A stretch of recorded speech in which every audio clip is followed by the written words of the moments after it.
अस्सलाम वालेकुम। कैसे हैं सब? खैरियत से हैं? मैं हूँ डॉक्टर अकरम बाजवा।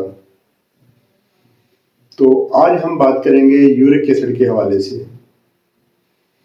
इससे पिछली वीडियो में हमने बात की थी कि यूरिक एसिड क्या है, इसकी अलामात क्या हैं और इसकी तकलीफ़ें क्या हैं और इसका इलाज क्या है।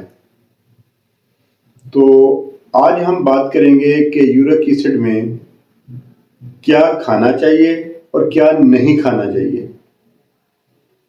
बहुत सारे दोस्त सवाल करते हैं कि डॉक्टर साहब हमें बता दें कि हाई यूरिक एसिड में क्या खाना चाहिए और क्या नहीं खाना चाहिए।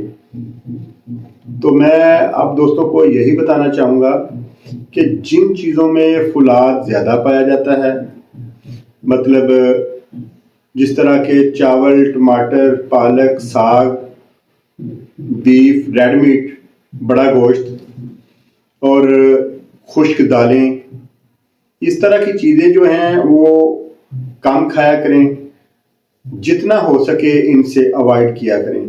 बाकी ऐसा है कि हर चीज़ के दो पहलू होते हैं। अल्लाह ताला की ज़ात ने खाने में कोई भी ऐसी चीज़ नहीं बनाई जिसका फ़ायदा ना हो। और ऐसा है कि आप कोई भी चीज़ खाते हैं, थोड़ा सा उसको लिमिट में रह के खाया करें।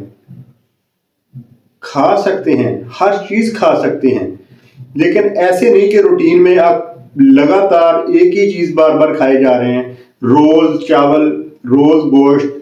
नहीं, ऐसे नहीं, ऐसा बिल्कुल नहीं चलेगा।